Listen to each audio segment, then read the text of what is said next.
Who are 9 early fantasy football sleepers and wide receivers you should be keeping an eye on in half-point PPR for 2023? It's time to break it down right here, right now, as we begin another edition of Locked On Fantasy Football. Are Locked On Fantasy, your daily NFL fantasy podcast. Part of the Locked On Podcast Network. Your team every day.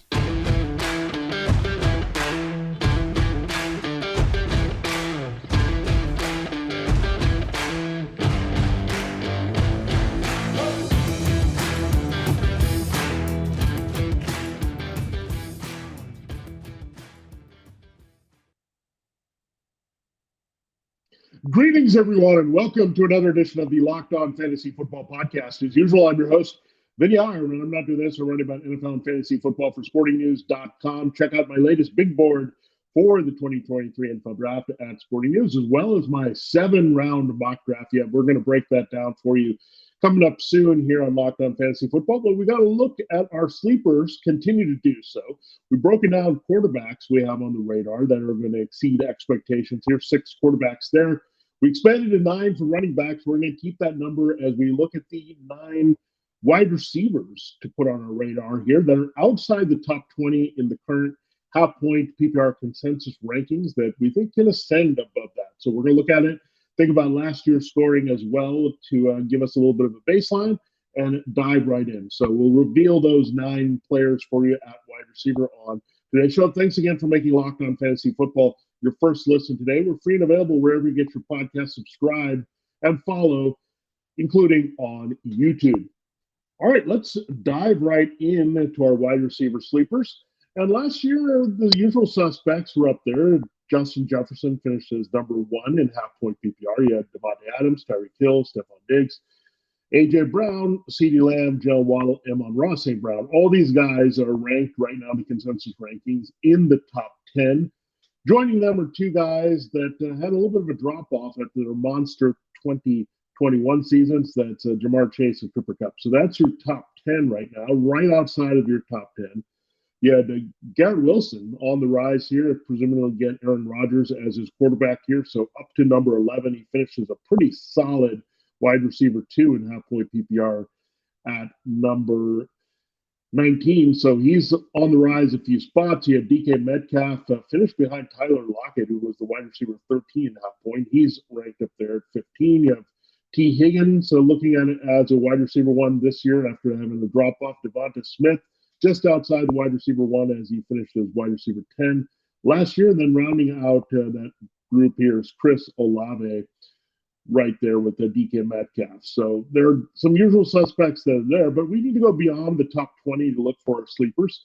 And the first person that stands out just outside of the top 20 is Christian Watson of the Packers. I know he's losing Aaron Rodgers, but he had a big track record of scoring last year. He emerged as the default number 1. I think Romeo Doubs is going to have something to say about that, but you figure with Jordan Love, Watson is going to be the go-to guy. They're going to look to him often all over the field. Watson is a very good red zone player. They lost Al Lazard, who's a big scorer last season. So Watson's going to pick up some of that slack. He's a big target. I think this kid's going to work hard to be that number 1. And he was a steal, I think, in the second round. He killed the combine last year.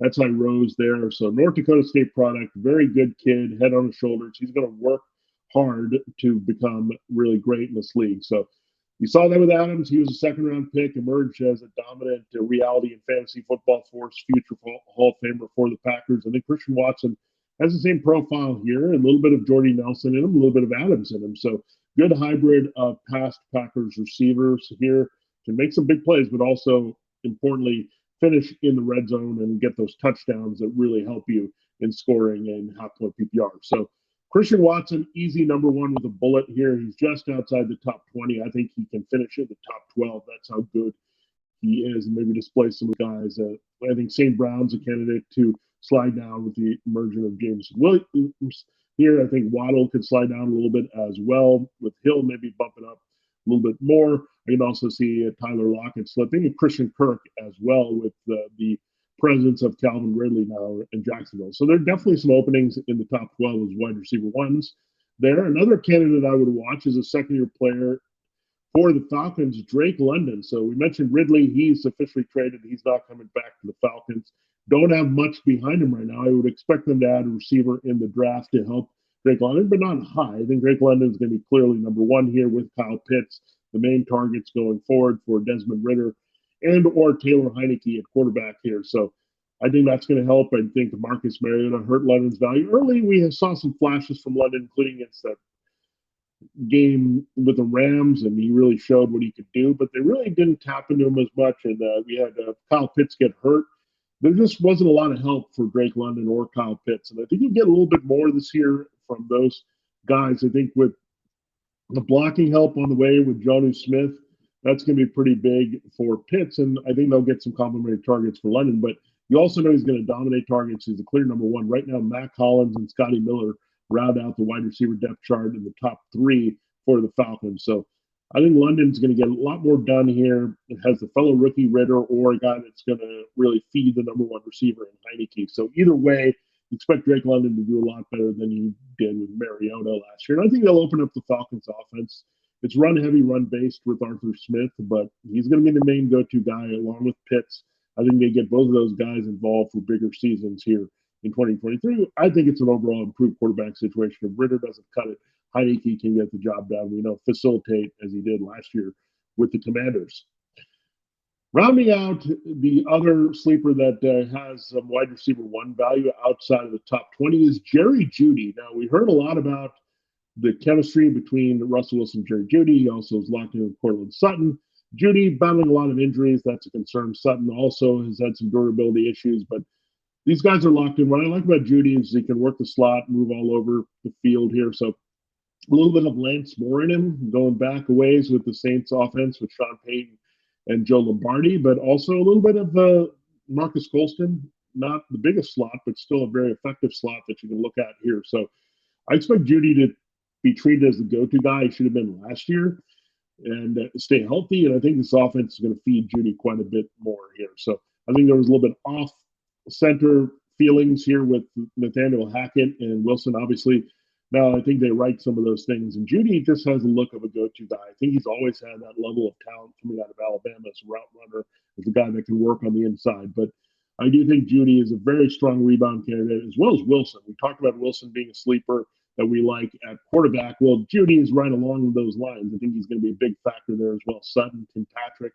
They could spread the ball around a little bit. They also have Greg Dulcich at tight end, Albert O at that position. So they do have quite a few receiving weapons, but we know overall that Russell Wilson more likes the targets. And Jerry Jeudy, I think there's a parallel between him and Tyler Lockett, an inside-outside guy that Wilson can really lock onto and trust all over the field. Jeudy has more big play ability that I think is given credit for, and on top of that, very good guy that you can rely upon in the possession game, short to intermediate routes. So I think that's why Jerry Jeudy on volume, maybe a shot at a few more scores this year, some big plays. Jeudy, based on that, I think could be this year's CeeDee Lamb in the scoring that we're looking at from Denver. All right, there you have it. There's a look at three sleeper wide receivers outside of the top 20. We're going to get a little deeper in our last two segments here. We're going to go to 9 guys that are looking at a lot of rookie action here, a lot of exciting rookies from last year becoming second-year special players here. So excited to see that. A very strong class from 2022, blossoming a little bit more in 2023. This episode of Locked On Fantasy Football is brought to you by Built Bar. Built Bar March Madness just finished here with the bracket. If you had a chance, you voted for your favorite bar puff at Built March Madness or right there. And BuiltMarchMadness.com, you can still get in on the action to figure out what your favorite Built Bar is. I know I voted for the Churro Bar Puff. It's one of my favorites there. And you are excited about your Built Bars, you got to support your bar or puff here to make sure that it's always there and it's a good flavor that you can make sure that's going to be there. And if you did vote, you know that you can be entered in a drawing for 50 lucky Locked On listeners to get a free box of Built. So congratulations if you do that. And not only one of those fans, hopefully you voted, because one of those fans will win a 12-month subscription to Built to have Built best bars of puff delivered monthly straight to your door. So really, if you've tried a Built Bar, you know how awesome those giveaways are here for lucky Built Bar fans. If you haven't, you got to try Built. Built is the best protein bar ever. Seriously, they're so amazing you won't think they're good for you. What makes Built Bars and Puffs so good? Well, for starters, They're all high in protein, low in sugar, and covered in 100% chocolate. That's right, real chocolate. You won't get any better flavor in any other protein bar. Just run to built.com and check out what happened with March Madness to check out your favorite bar of puffs, see how they did. And while you're there, pick up a box. You can vote every day that we saw in March. So it was a lot of fun, and we have the results up there. So check it out. Built is going to take care of you with their most delicious bars and puffs, packed with protein and not a lot of sugar. All right, we'll continue the show here on Locked On Fantasy Football. Thanks for making us your first listen every day. Subscribe or follow for free. We're part of the Locked On Podcast Network, your team every day. So let's get a little bit deeper. We're getting into the 30s here with the wide receivers that can finish as at least wide receiver twos with some upside in the top 20. Next one is Marquise Hollywood Brown. This is a guy that's been hit or miss with the Ravens, a big play-dependent guy, has had some injuries.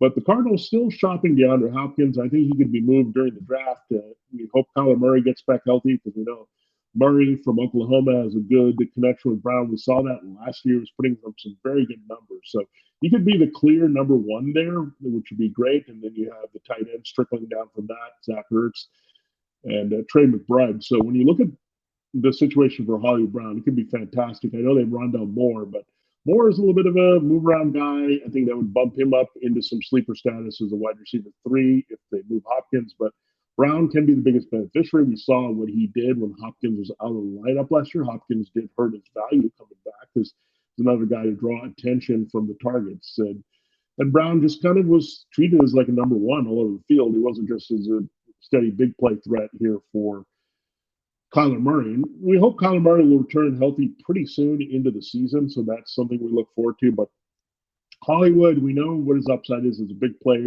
receiver. We know they're going to really trust him a little bit more in this new offense here. So they're going to maybe give him more A.J. Brown treatment in this offense with the former Eagles defensive coordinator there, Jonathan Gannon, taking over as head coach. So a lot of concepts to make Brown really a true number one that are going to emerge here, and I really like his potential. I mean, again, the numbers are pretty strong when Hopkins was out of the lineup there last season, so I think Marquise can build on that here with Hopkins out of the way for good in Arizona. All right, Treylon Burks we're also looking at. We figured the Titans are going to get him a little bit of help, but there's not too much there. You have Chig Okonkwo at tight end. You got Nick Westbrook-Ikhine behind it. They're in the receiving core. Not too much that you can really say that Treylon Burks is going to get competition for the key targets, but just enough to complement him here. We'll see if they add a little bit more wide receiver and tight end depth in draft. That's what they're expected to do. Burks, what I like about him, short passes, you can throw to him, get busy after the catch. A.J. Brown, that's what they drafted him for to replace A.J. Brown. Didn't materialize last year. He battled injuries, never was quite healthy early in the year. I think he's more explosive than people will give him credit for. So Treylon Burks is going to maybe get the number one treatment. I think the Titans are going to move up and open up their passing game. Derrick Henry still could be on the move in the draft. We'll see. But they definitely want to open up their offense, look at different things here. Maybe they'll get Malik Willis in, and that's rookie versus rookie from last year, where they can connect here as second-year players. But Burks, again, can act as a Brown. They moved on from Robert Woods as well, who signed to the Texans. So there's really not a lot of competition. This was, however, the last team in terms of receiving yardage leaders were pretty low numbers in the passing game from their first producer in Woods here. But Burks can take over that role as the number one fantasy asset for the Titans. And again, Okonkwo and him are the key targets right now in the passing game. There's room for both of these guys to produce. We've seen it before. Delaney Walker and different receivers in the mix there with the Marcus Mariota era. They got to move on here with Ryan Tannehill and Malik Willis, throw the ball a little bit more. And Burks, again, can also be a force in red zone after the catch, rack up some numbers here as the key target and go-to guy in Tennessee. All right, going to another second-year receiver, it is George Pickens of the Steelers. Now, Deontay Johnson is a fine receiver, but I think that Kenny Pickett, George Pickens chemistry is going to heat up a little bit more with Mitchell Trubisky not in the mix to start here, so they can lock on, build that chemistry here a little bit better in year two. Pickens definitely flashed last year, but profiles totally as the number one. Deontay Johnson is a good complementary receiver, and I think this could develop into a DK Metcalf, Tyler Lockett situation for the Steelers here in year two. I think they'll also open up and trust the passing game a little bit more with Kenny Pickett. That kind of curbed the value of Pickens and Johnson last year, but Johnson still did pretty good last year. I just didn't see him produce big time because of that shaky quarterback play early with Trubisky. Then they were kind of conservative with Pickett. Didn't see a lot of big numbers in the passing game. I think they opened things up a little bit more with Matt Canada. That's why they kept him. I think there was a good relationship with Pickens in Canada. That's why they wanted to stick with the offense coordinator despite some groanings and grumblings. They're wanting to move him. I think there's a good connection with the quarterback and the receiver here that can build on last year's success with a little bit better volume. And volume is going to help a lot in the situation. I don't think the Steelers just can grind out games with a running game with Najee Harris and the defense. They're going to need to put it up in the air, really help that defense tee off in the pass rush. A good way to do that is be explosive, build leads, and all that. George Pickens can definitely help with that means. So a lot of good stuff here, but yeah, definitely excited about what Pickens can do in year two. I think he was a revelation as a steal draft pick last year. So looking at him being a bigger factor for the Steelers if they expand their passing game in 2023. All right, we'll get into three more sleepers, getting a little bit deeper in our final segment here on Locked On Fantasy Football. Make sure you're checking out Locked On NFL Draft. Damian Parson, Keith Sanchez do a good job looking at the prospects, the teams, the connections there. So it's draft season. We're in that month. April's here. So check them out. They're going to have all the insight you need. Part of the Locked On Podcast Network, your team every day, much like Locked On Fantasy Football. All right, it is time to close the show and look at three more wide receiver sleepers. We've looked at six so far. Recapping: Christian Watson, Drake London, Jerry Jeudy, Marquise Brown, Treylon Burks, and George Pickens. Another rookie from last year that I think could have a big year is Jahan Dotson. If you look at Sam Howell, the connection with Dotson and the Commanders, it's really good here. Playing off Terry McLaurin last year, McLaurin finished as wide receiver 14. Dotson can be a bigger factor in the mix. I think you could have two wide receiver twos in Washington. I think Sam Howell is going to help. If they don't have Sam Howell, they can pivot and then get a little bit more punch there as well with the Jacoby Brissett. So there are some options here in the passing game for Dotson to emerge. I really like him as a complete receiver. I think, again, you might have a changing of the guard, just like we talked about with Pickens and Johnson in Pittsburgh, where Dotson emerges more like the number one and Johnson. When we see that with Pickens, we see that as well with McLaurin, maybe being better off as a complimentary number two receiver. I know McLaurin just got the big contract, but they did invest first-round capital in Dotson. They need to expand on his role a little bit more. So I expect Jahan Dotson to have a very nice season here. The better volume for the Commanders, new offensive scheme here, so they'll open things up with Eric Bieniemy. I think there's a little bit of Tyreek Hill in Dotson. That really helps. I think he has that type of speed. I don't think the quickness is necessarily there in the open field, but he can definitely stretch the field a little bit. I think Sam Howell is a big enough arm, as well as Brissett, to do that. We saw Brissett really connect well with Amari Cooper and Donovan Peoples-Jones last year. And the situation, I think they'll open it up. I mean, they were a little bit tired with the Scott Turner, maybe conservative type of offense in some respects. I think the enemy is going to be a little bit more aggressive, establish a little bit better running game, but open things up in the passing game a little bit better than Turner was able to do playing off the run. So I do like Jahan Dotson quite a bit here as a sleeper wide receiver. So if you're keeping score here with Watson, London, Burks, Pickens, this is our fifth receiver we're looking at in his second year that can really have a big impact here in fantasy football and really rise above their current half-point PPR ranking well into the 30s. Another guy you look at is Juju Smith-Schuster. That's right, Jacoby Myers. If you look at him, he finished really well. He was right ahead of Juju.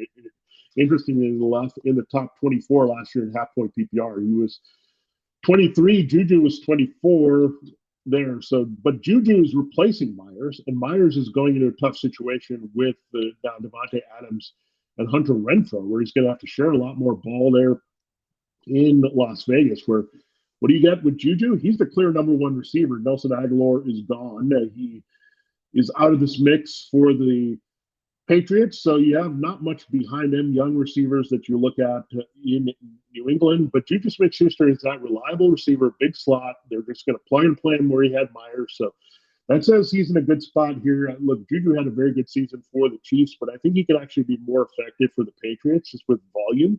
And they're going to line him up everywhere. He's their idle receiver because he can play big slot, but also be on the outside as well. So you look at Mac Jones, we're going to watch the chemistry between him and Juju, but I would expect it to develop pretty well here, just like it did with Myers. So really looking forward to Juju Smith-Schuster, what he can do with the Patriots. I think they'll scheme them open well. You have Bill O'Brien is going to take advantage of the size. They'll use a little bit more 12 personnel now with Mike Gesicki in the mix with Hunter Henry, but more about the size, working in the middle of the field. And I think Juju right there, we'll see. Hunter Henry and Gesicki will split some of the targets there at wide receiver that are key, but Juju is going to be the main man at wide receiver. So I think there are some options. Definitely, you look at Devontae Parker and what he can do, but really, Juju is the number one here. They signed him pretty much essentially to replace Myers. I think he can duplicate the Myers production from last year, maybe even bump up because he had some outliers such as Zay Jones and Gabe Davis ahead, who I don't know if they can duplicate their numbers. Zay Jones with some massive games. Gabe Davis did it as well with the big games and a few touchdowns. I don't know if they can duplicate that. I think Juju is a little bit more consistent force here for the Patriots in 2023. All right, the last sleeper that I have early, and these are things that are going to change with the draft and all that good stuff, but as we look at it now, it's Kadarius Toney. If Juju Smith-Schuster exits the Chiefs, who's going to be their number one? Well, it looks like Toney. They have Sky Moore as well.